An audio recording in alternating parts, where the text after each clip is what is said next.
Fake HOA call me a threat. My FBI badge proved I protect this country.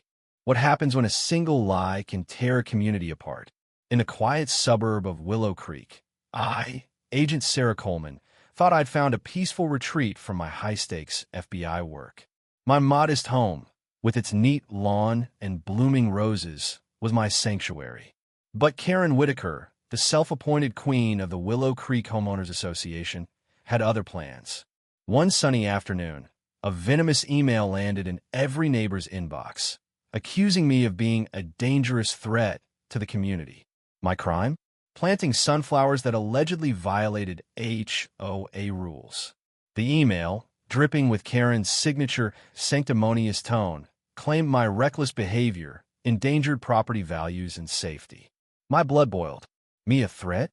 I'd spent a decade protecting this country from real dangers: drug cartels, cybercrimes, even domestic terrorists.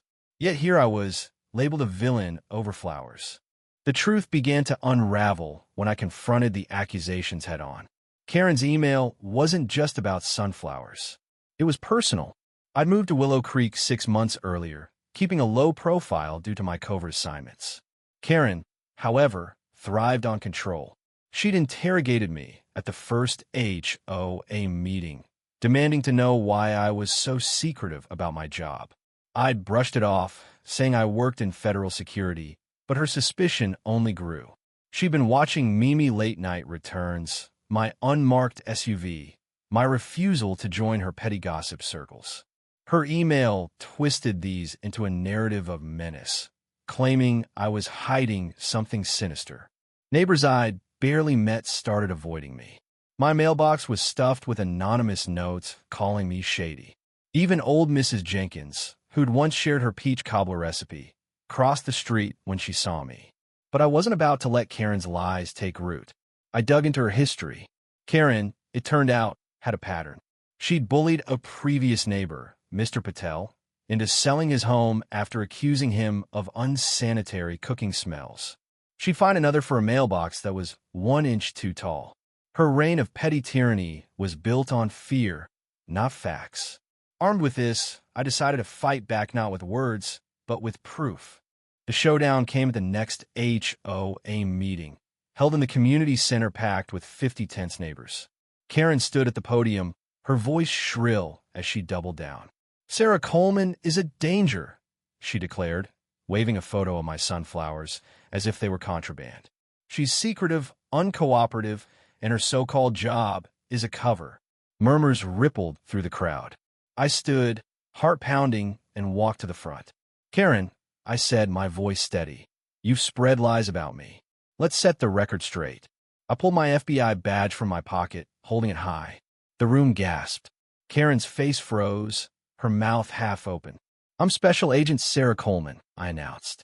"I've spent 10 years protecting communities like ours from real threats, unlike your fabricated ones." The crowd erupted in whispers.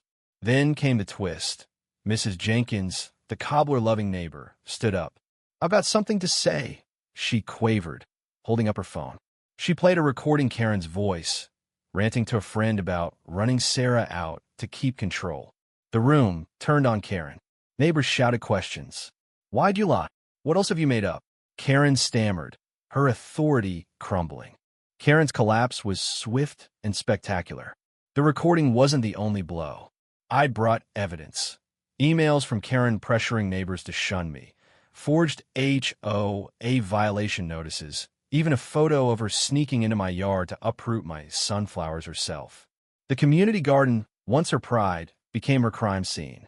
She'd smashed pots, torn vines, and sprayed water to stage a vandalism she blamed on me.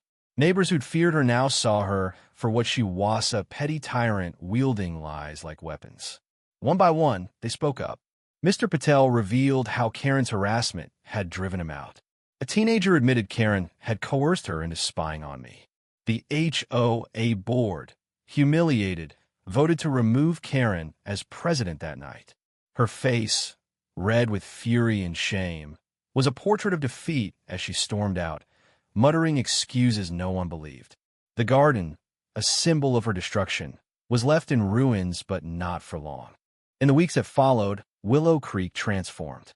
Neighbors rallied to rebuild the garden, planting new flowers where Karen's chaos had reigned.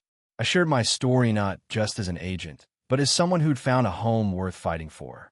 The community forgave my secrecy, understanding it came with my duty. We started a new tradition, weekly garden meetups, where we swapped stories, not suspicions. Karen moved away, her influence a fading memory. My sunflowers bloomed taller than ever, a quiet testament to resilience. One question lingers. When lies threaten to divide us, do we fight with truth or let fear win? Share your thoughts. What would you have done in my shoes?